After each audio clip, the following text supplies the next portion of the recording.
Buenos días, buenas tardes, buenas noches. Espero que se encuentren bien. Ya saben quién soy. Esta es la tier list de las leyendas. Estoy seguro de que todos los que son oriundos de México van a sentirse muy contentos con esta tier list. Y sin más dilación, comencemos de una vez. ¿Qué les parece? ¿Les parece bien? Porque a mí sí. Empecemos con la leyenda de la Nahuala. Miren, aquí me da igual lo que digan. Yo voy a venir a decir la verdad que nadie quiere admitir.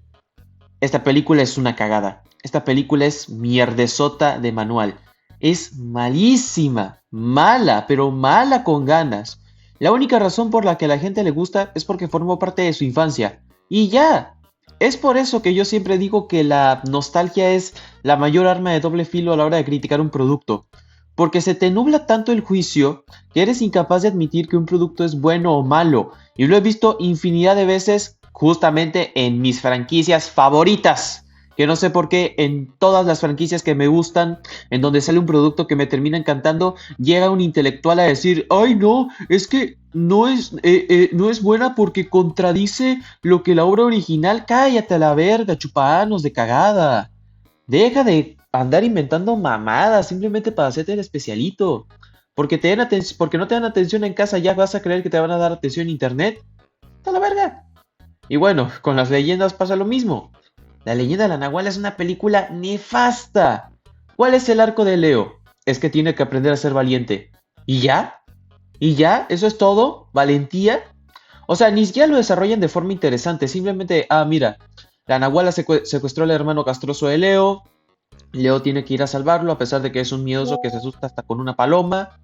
Y ahí conoce a unos personajes secundarios y demuestra que en realidad en el fondo pues es valiente y, y ya. o sea, o sea, ¿me entiendes lo que te digo, no? No hay una verdadera etapa de crecimiento, no hay un verdadero desarrollo lineal, no hay un punto A y un punto B que se vaya desarrollando parte por parte, no se siente gradual, simplemente es ver a Leo metido en todo tipo de pendejadas y molestándose al punto de decir, ¿saben qué? Esto está la verga de este lugar, simplemente voy por mi hermano y me voy a la chingada de aquí. Y oh sorpresa, se hace el valiente, lo terminan secuestrando y tiene que llegar el fray Goma Puerco a salvarlo. Y, a ver, Leo no diría que es un mal protagonista, pero es muy insípido. O sea, genuinamente creo que su arco puede estar al nivel de un capítulo de Dora la Exploradora. Es demasiado simplista. Y hablando de cosas simplistas, entiendo que la película tiene sus añitos y que es una producción mexicana humilde, pero las cosas como son, la película está hecha con las nalgas. No solo la animación envejeció mal, sino que además el diseño de personajes es inconsistente y aparte también tenemos el hecho de que en muchos casos los renders, los PNGs, terminan colándose en escenas que no van al caso. Hay una escena, es justo cuando Santos se reencuentra con el alma de su madre y se va al cielo, que aparece, doña Toñita era la abuela. ¿Cómo se llamaba la panzona? La nana, no me acuerdo. Pero bueno, llega la nana, habla de que tuvo tiempo para estar con la familia muerta de Teodora, para hablar de recetas y coso. Y ahí mira quién está en esa escena. Xochitl. Está Xochitl. A pesar de que Xochitl ya se había ido al cielo. What the fuck. O sea, es una película que yo lo siento, pero en el ámbito de la edición, la animación, el coloreo, todo está hecho con las patas. O sea, a ver, entiendo, era una producción humilde, tiene sus añitos, pero las cosas como son. O sea, si nos dejamos llevar de esa forma, si nos ponemos así de pacientes, solo estamos incentivando a la mediocridad. Y uno tiene que criticar las cosas tal y como son. Y hablando de cosas criticables de esta película, que apenas estamos empezando, güey, la Nahuala es un fraude de villana, un fraude. La idea es buena. Un nahual que se hace del cuerpo de una cocinera humilde que termina por convertir una mansión de lujo en una casa embrujada y busca conseguir almas de niños para aumentar su poder. Es algo que la termina convirtiendo en un personaje bastante plano, lo voy diciendo, pero bueno, al menos con que sea intimidante, con que logre imponer un poco de respeto estaría bien. Pero ni siquiera eso, porque la Nahuala, si bien tiene un diseño decente para los estándares baratos de esta película, Y un concepto bueno al ser básicamente una nahual forma de jaguar que toma el cuerpo de una mujer que prácticamente queda transformada en una bruja macabra, es demasiado imbécil. Su plan es una cagada. Literalmente, cuando ya tenía las tres niñas, incluyendo a la abuela de Teodora, la niña solo le tuvo que patear la cara y listo, se libera y se sale de la casa. Por Dios, es que... Y lo peor es que cuando se enfrenta a Leo, o sea, que en su forma bestial, en su forma felina, lo tiene acorralado. ¿Y cómo se la logra quitar de encima a Leo? Con... Es que hasta me duele decirlo. Con un... ¡Ay, por Dios! ¡Santo Dios! No es broma. Le gana con un valero. Noquea a la Nahuala con un valero. ¡Un fucking valero! ¡Hazme el favor! ¿Cómo puedes noquear a una bruja ancestral con capacidades físicas de un gran felino con un valero? Vete a la verga, cabrón. No, sí, el otro día, ¿qué te gusta, no? Agarré una crepa y le di un manotazo a un león. ¿Te lo puedes creer? Es ridículo. Es ridículo. Luego el resto de los personajes, pues, Nando está en su faceta de niño castroso. Funciona para las bases del personaje y lo que veríamos de él en un futuro, pero no da nada más que contar. Teodora y Xochitl están para ser personajes secundarios, alivios cómicos y de apoyo, sin ninguna otra cualidad. Xochitl es planteada como un interés amoroso para Leo, a pesar de que era amiga de la infancia de su abuela, un tanto turbio, la verdad. Teodora, pues, a ver, está el chistecito de su canción del piano y ya, y ya, nada más. El Alebrije y Don Andrés, pues, están para hacer los pendejos y ya está. Realmente todo en esta película es muy insípido, está muy mal estructurado y bueno, eso que ni siquiera hablamos de Santos. El brother que literalmente ve a una bruja medio jaguar que quiere tomar el alma de tres niños y dice, pues yo creo que es mi mamá. Pues obviamente no, pendejo. ¿Qué eres tú? ¿Un energúmeno mental? ¿Tienes síndrome de Down? Por Dios, es que es estúpido. Lo único que puedo rescatar de esta película es que al menos es entretenida, tiene un ritmo llevadero, y tanto la abuela de Leo como el Fray Godofredo son buenos personajes. Diría que son los mejores personajes de la película y sí suman bastante a la misma, ya que nos aportan temas de lore y además están bastante bien caracterizados. Pero por lo demás, que se vaya a la verga esta película, lo siento. No puedo. No puedo perdonarle la mediocridad. Ok. La leyenda de la Llorona. Para mí, un gran salto de calidad. Creo que la pondría en chida. Creo que chida le sienta bien. ¿Por qué digo chida? A ver, primero que nada, se nota bastante el salto de calidad que da con respecto al tema de la animación. Tanto el diseño de personajes como los escenarios y el flujo del movimiento se ve mucho más consistente. Obviamente esto se debe a que para este punto las leyendas ya era parte de Estudios Anima y obviamente pues al contar con un mayor presupuesto pues iban a hacer algo mucho mejor a nivel visual. También me gusta mucho que aquí le hayan dado un arco más original e interesante a Leo. O sea, con el tema de que, bueno, de que él mismo extraña a su madre, a pesar de que ni siquiera la recuerda, y tiene vagos recuerdos de su niñez cuando ella lo cuidaba. Y que realmente funciona, porque hace un buen paralelismo con La Llorona. O sea, tenemos a un niño que extraña a su madre y una mujer que extraña a sus hijos. O sea, es realmente un buen paralelismo. Además de que vemos también otras facetas de él, como por ejemplo su faceta de hermano mayor cuando le toca ser quien cuide a Kika. También lo vemos más centrado en el conflicto, ya no es el mismo niño temeroso de siempre a pesar de que sigue teniendo miedo.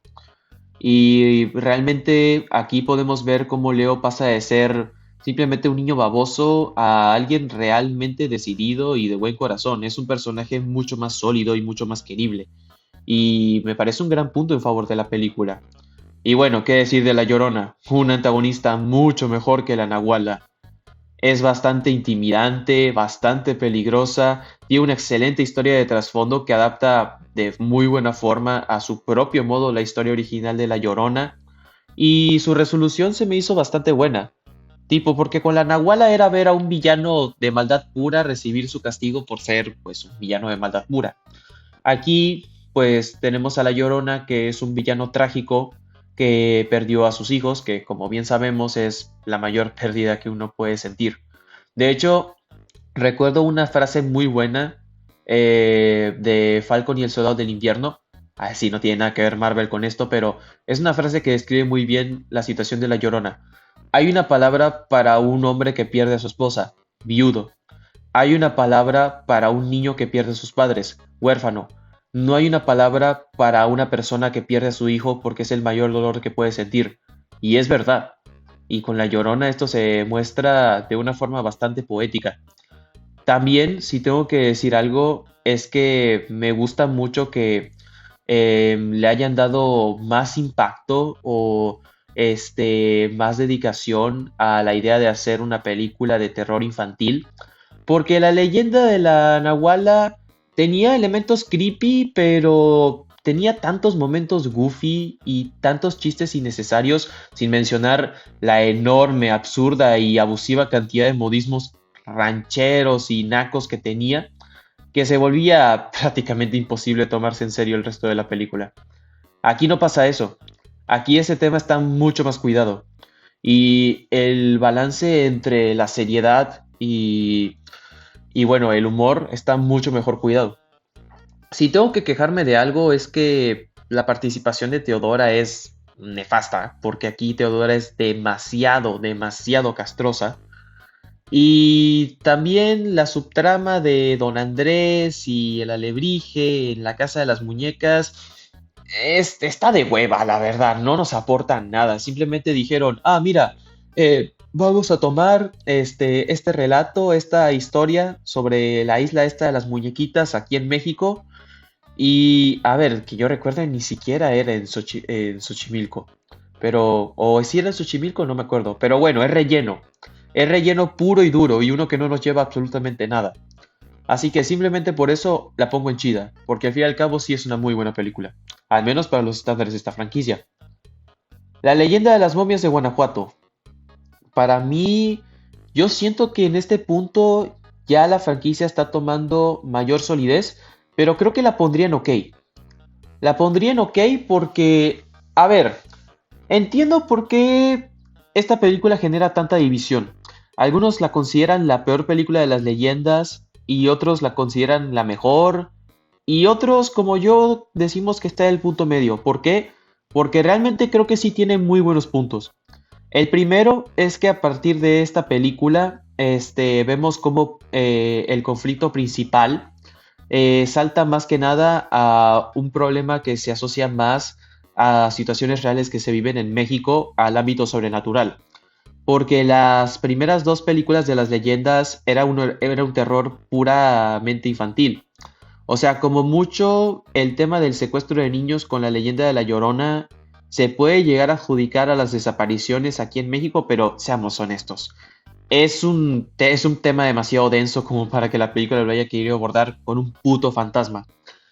Y aquí, por el contrario, aunque obviamente tenemos elementos sobrenaturales como pues, las propias momias, que prácticamente son los zombies de Plantas contra Zombies, realmente hace un mayor esfuerzo por centrar los problemas de la historia en situaciones reales de que vivió México o bueno, Nueva España durante ese entonces. Eh, por ejemplo, está el tema de los obreros, incluyendo al padre de Valentina, que, bueno, vivían con un mal sueldo, y encima tenían que trabajar para un extranjero, que en este caso era el villano de la película, que, a ver, para ser justos, no recuerdo el nombre, pero bueno, lo que quiero decir con esto es que aquí se nota que ya querían enfocar el problema a la paga que recibe la gente chambeadora, el tema de Valentina con la pérdida de su padre, quien se le da por desaparecido. Y aquí sí abordan el tema de las desapariciones de la forma más mexicanamente tradicional posible. Y no sé, siento que realmente desde este enfoque la franquicia fue madurando. Porque todo lo relacionado a Valentina, para empezar, me parece lo mejor de la película. El personaje funciona como un gran añadido a la cinta, tiene un buen desarrollo, una muy buena historia de trasfondo y por momentos hasta se siente más protagonista que el propio Leo.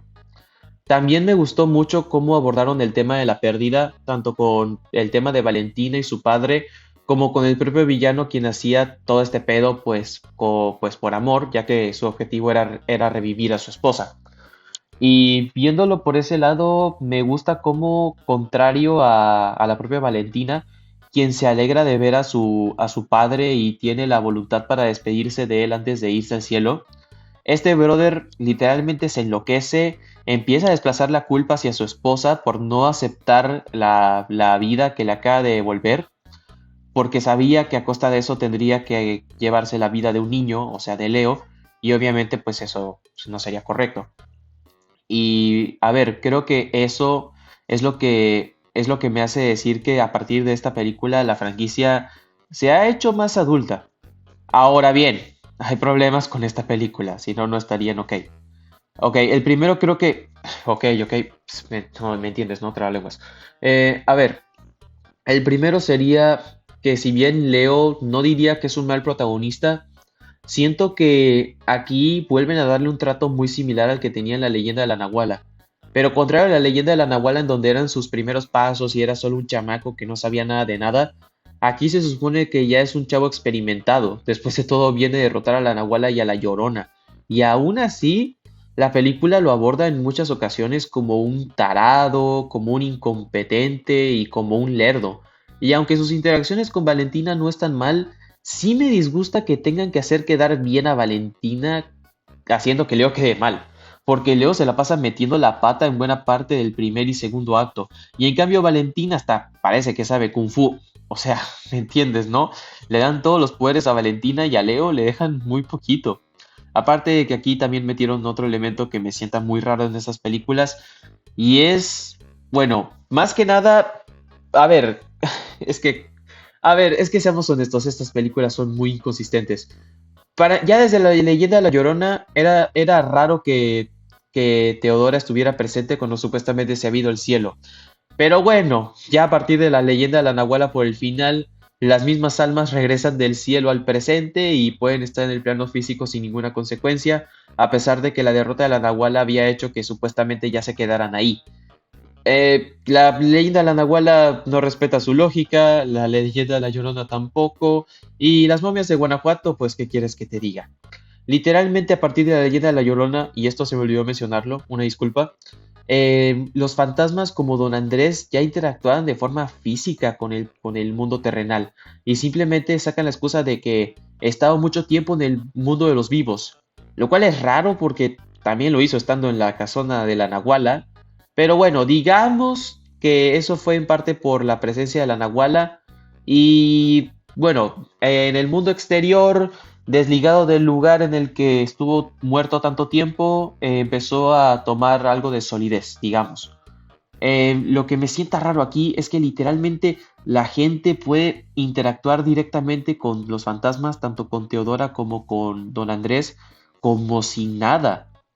Porque en la leyenda de La Llorona, bueno, al menos Alebrije y Don Andrés estuvieron la mayor parte del tiempo interactuando con seres sobrenaturales. Aquí se meten a un mercadillo en donde Don Andrés es manipulado por una gitana que le hace creer que está guapísima cuando en realidad tiene cara de burro. Y no, la verdad es que, a ver, hablé del relleno de la leyenda de La Llorona, pero el de las momias de Guanajuato es peor porque literalmente no aporta nada más allá de mostrarnos una escena con un alebrije chamán que dice, oh, mira, el villano quiere tomar a Leo para darle su alma a... ¿Quién era este dios? Bueno, no me acuerdo, ¿no? Los dioses de la muerte y el coso de los aztecas. Y bueno, y así revivir a su esposa. Solo, solo sirve para eso. Y nada más. No manches, ¿escucharon eso? Me asusté. Pero bueno, pues, ¿qué puedo decir, no? Aparte, es como, no solo es un pequeño rellenito, es el 50% de la película. el 50% de relleno y el resto se sostiene únicamente por Valentina, por el mensaje, por el villano y por momentos por Leo. A ver, si tengo que rescatar algo de la subtrama de los personajes secundarios, de Teodora, Don Andrés, Alebrije, es que al menos nos introdujeron al vato este, ¿cómo se llamaba? El Alebrije Fumaporro. ¿Cómo se llamaba? ¿Cómo se llamaba? ¿Cómo se llamaba? No, pues no me acuerdo cómo se llamaba. Le diremos el alebrije fumaporro. El alebrije fumaporro, pues a ver, no aporta tampoco nada a la trama, pero es chistoso. Y aparte nos dio el meme de Tengo powers, tengo powers, tengo powers, que es cuando menos simpático. Pero bueno, sin nada más que decir, pues es una película que existe, se puede disfrutar, pero no creo que mucho más, la verdad. Ok, ahora llegamos a la película más infravalorada de las leyendas. Y no solo la más infravalorada, sino también la mejor de todas las películas de las leyendas. Sé que esto va a ser muy polémico, lo entiendo. Pero güey, en serio, la gente es ciega, es sorda o simplemente tonta. ¿Cómo puede ser que estemos en un mundo en donde se considere a la leyenda de la Nahuala la mejor película de las leyendas? A ver, también hay gente que dice que la mejor es la de La Llorona, lo cual se me hace más respetable, pero la Nahuala, güey, la Nahuala, Goofy, haz que tu película favorita de las leyendas sea la de la Nahuala. Porque si hay una película de las leyendas que a mí, en lo particular, me sorprendió y bastante, fue la leyenda del Chupacabras. Esta es GOAT de manual. ¿Por qué digo GOAT? Para empezar, ¿recuerdan lo que dije de las leyendas anteriores? Bueno, de las momias de Guanajuato, de cómo a partir de esta película el conflicto ya fue tomando una forma más terrenal y más fácil de tomar en serio. Pues aquí esto se explaya y con mucho más peso. Y digo esto porque hacen algo que al menos yo no me esperaba, que era mezclar una leyenda con un suceso tan importante en la vida real como lo fue la independencia de México. Y al menos eso para mí fue un gran acierto de la película, porque nos muestran los dos temores de un joven cuando se va convirtiendo en hombre, que son la guerra, con lo cual se puede definir como un miedo a crecer, porque por primera vez vemos a Leo interactuar con personajes adultos en un contexto que los fuerza a ser lo más rudos posibles, y por otro lado, un miedo instintivo que ya no es por un cuento de terror infantil para asustar a niños pendejos, o la presencia de unos cadáveres vivientes que ni siquiera son peligrosos dentro del contexto de la película. Estamos hablando de un miedo primitivo, el de ser una presa, y me encanta cómo mezclan y representan ambos miedos.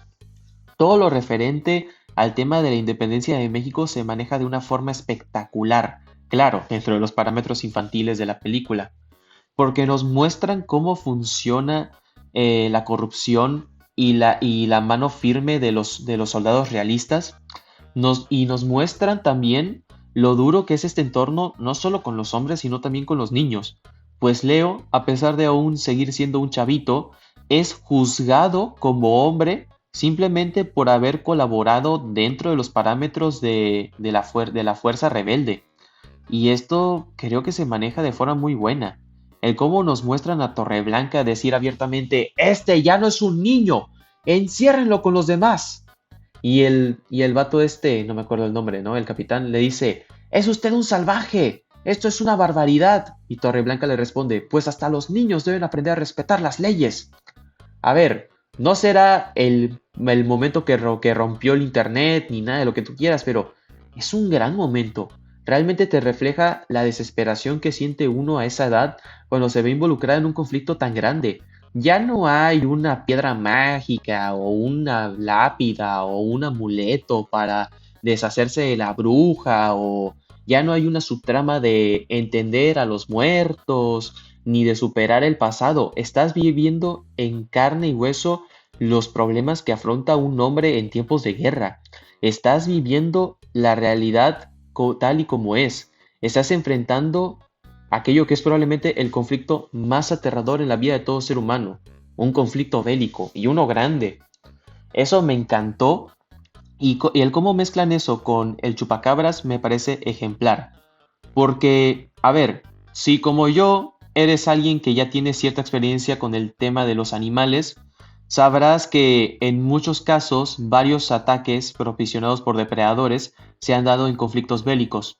En tiempos de la Segunda Guerra Mundial, en varias partes de Europa, varios soldados cayeron presas de lobos e incluso hubo un incidente en un ferroviario en África, no me acuerdo exactamente qué país, en donde un grupo de campistas fueron atacados por dos leones.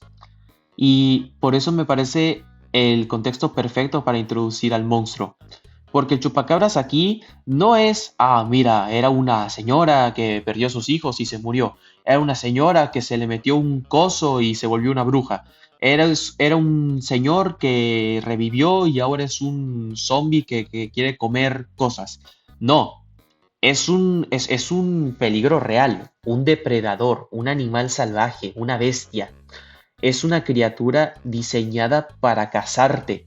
No hay un poder mágico, no hay forma de hablar abiertamente con él, no es un ser que alguna vez haya sido humano, no es un ser que tenga un dialecto complejo, es un depredador y tú solo tienes un papel en la discusión, el de ser una presa. Y para mí eso es lo que hace que esta película sea la que mejor maneja el factor terrorífico. Porque la leyenda de la Nahuala y la leyenda de la Llorona solo construyen la tensión de forma apropiada de cara a la vista de los niños. Si tú ya eres, no sé, un adolescente o ya eres directamente un adulto como yo, esta película no te va a dar miedo. Y si te da miedo eres un mariconazo, perdón que te lo diga. Pero en la leyenda del chupacabras vemos directamente una suerte de adaptación mexicana de Alien el octavo pasajero.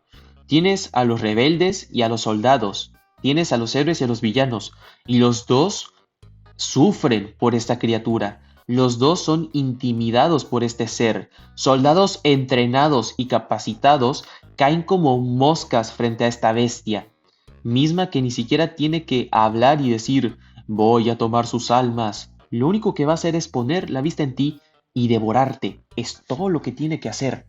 Y eso lo vuelve una gran amenaza.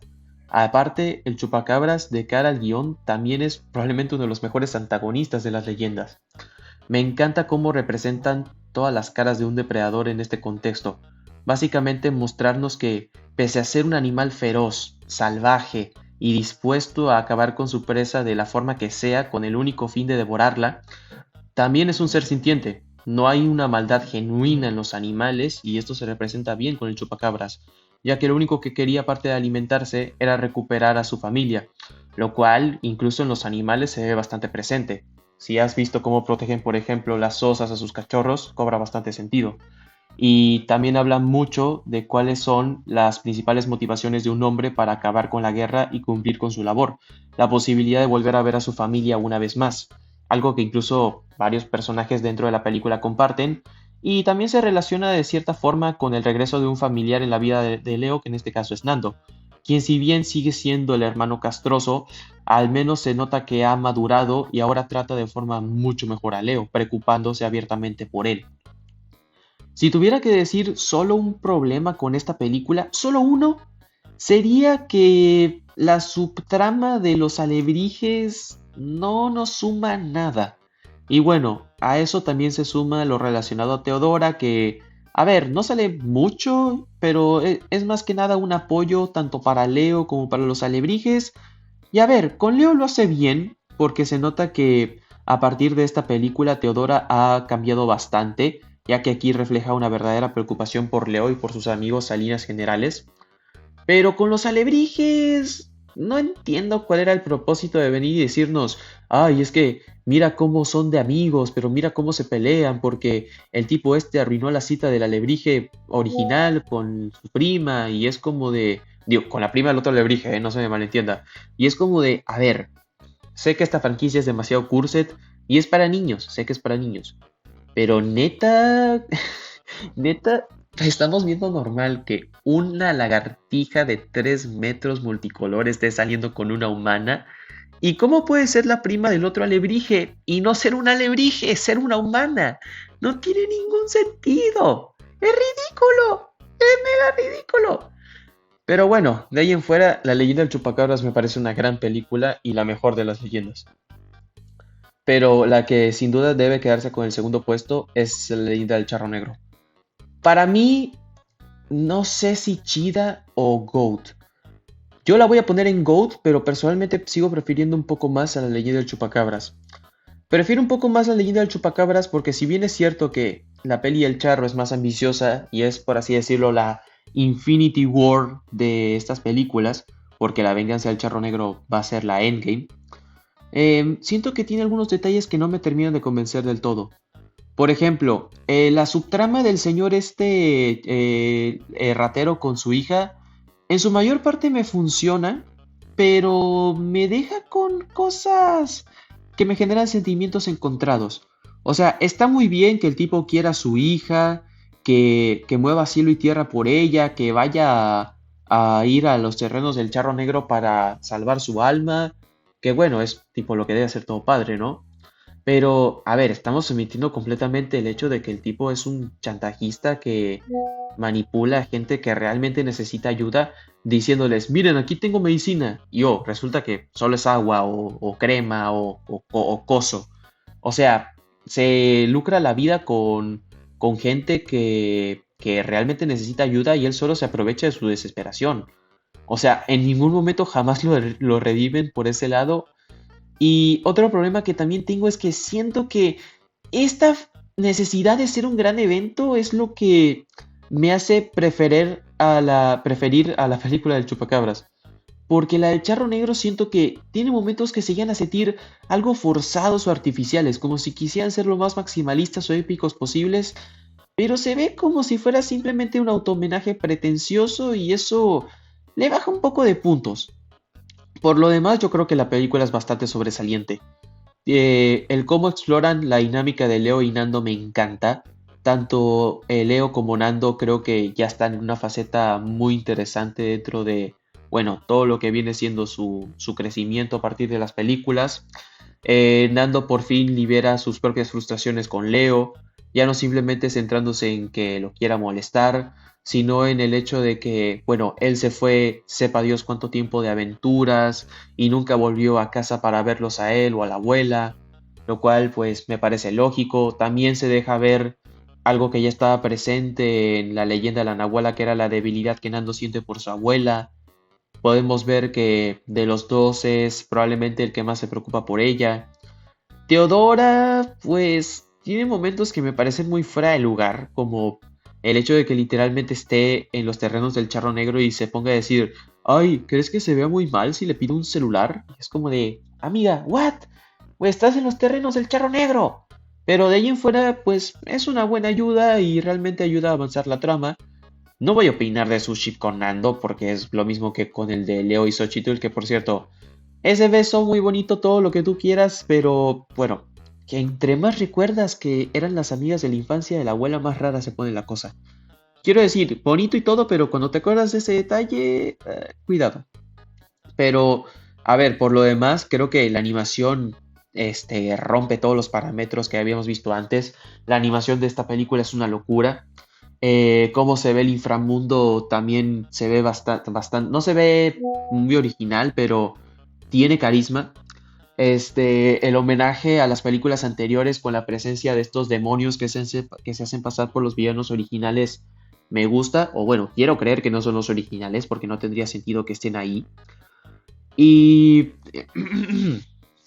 bueno, como el punto quizá más obvio a tratar, el Charro Negro es el mejor villano de las leyendas. O sea, carismático, amenazante, con mucha aura y con un gran propósito narrativo junto a excelentes frases. Me encanta principalmente una, que es la de ¿qué es lo que quiere la gente? Poder, dinero, lujos, puras tonterías. ¿Para qué? Si al fin y al cabo todos nos vamos a morir y no nos vamos a llevar nada. ¿Qué es lo que define al ser humano realmente? Su esencia, su alma, la voluntad, eso es lo valioso, no el cochino dinero. Eso fue lo que me hizo directamente flecharme con este personaje. Fue un villano genial y probablemente uno de los mejores que hemos visto en cualquier película animada mexicana, aunque eso no es mucho decir porque están estas películas y bueno, ¿me entiendes? Luego están la de los huevos, la del Batman Azteca, sí. Pero bueno. Em, a líneas generales creo que es una gran película para los parámetros de esta franquicia, pero yo sigo prefiriendo la de Chupacabras. Ok, vamos con la serie de las leyendas. Para mí más o menos, la verdad. O sea, a ver, es entretenida porque, a ver, para hacer una adaptación de Estados Unidos en colaboración con México, tiene sus cositas, o sea, tiene sus puntos a favor como serie gringa. Por ejemplo, la idea de ver a los personajes ir de país en país, conociendo leyendas de diferentes países, que es un concepto que a mí me gusta bastante. Por ejemplo, llegamos a Estados Unidos y se encuentran al demonio de Jersey. Vamos a Grecia y se encuentran con el fantasma de Medusa. Vamos a Japón y se encuentran con un kaiju. Realmente creo que por ese lado hicieron un gran trabajo y también metieron ideas muy chidas, como por ejemplo la idea de que Quetzalcóatl sea el villano principal y que su mano derecha sea Baba Yaga. La verdad, eso, junto a la aparición de otros seres míticos como Fenrir, fue de lo que más disfruté de la serie. También otro puntazo que le debo de dar es que, aunque obviamente no es canon y se nota mares, respetan de forma más consistente la idea de que Leo es el único que es capaz de ver a los fantasmas, con ciertas excepciones, claro, suponiendo que los fantasmas se dejen ver o no. Y también el detalle de que de que los personajes secundarios vean al alebrije no como pues un alebrije, sino como como otros animales y cosas, me gusta. Y también otro puntazo que le debo de dar a la serie es Teodora. Teodora y el personaje de, ¿cómo se llamaba? Marcela. Tanto Teodora como Marcela son las MVP de esta serie. Teodora porque tiene una historia de trasfondo muy bien establecida, muy interesante, que se termina desarrollando de forma bastante consistente. Y además también le mejoraron mucho la personalidad, porque ahora ya no exagera tanto con su actitud de whitezican. Y de hecho podemos ver cómo termina siendo una mejor líder y aporte al equipo que el propio Leo. Y bueno, con Marcela un poco más de lo mismo. Es un personaje que al inicio parecía ser el típico interés amoroso y al final termina siendo un personaje con una muy buena historia de trasfondo, determinación y un gran aporte para el equipo. Pero aquí vienen mis problemas. Y a ver, antes de decirlos, creo que puedo decir que Don Andrés la verdad está 50-50.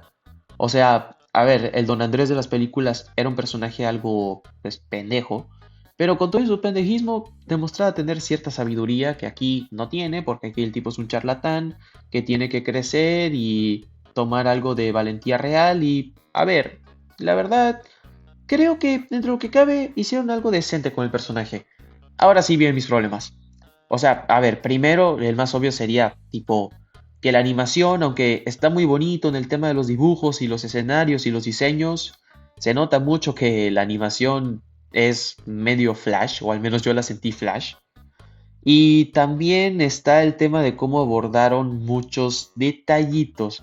Por ejemplo, te establecen que los personajes van en partes de todo el mundo. Quizá esto sea muy quisquilloso porque sigue siendo un producto para niños, todo lo que tú quieras, pero a ver, los tipos van a países de todo el mundo, siendo todos de México.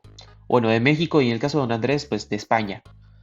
Y ninguno de ellos, ninguno, llega y dice, ¿no deberíamos de conocer el idioma?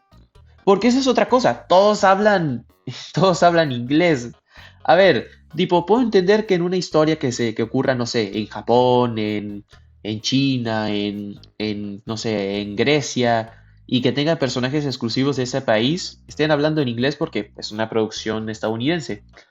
Pero en una producción colaborativa entre Estados Unidos y México, que literalmente tengas a personajes mexicanos llegando, no sé, a Japón y hablando el mismo idioma, se me hace ridículo. Es muy ridículo, perdóname que lo diga, pero es, es que es absurdo. O sea, literalmente, en lugar de llegar a Estados Unidos y que les digan, hey, what the fuck, les dicen, hola, bienvenidos, ¿qué hacen aquí? ¿Quiénes son? ¿Por qué están aquí? Y no sé, o sea, a ver, a lo mejor es una tontería, pero no me termina de convencer del todo.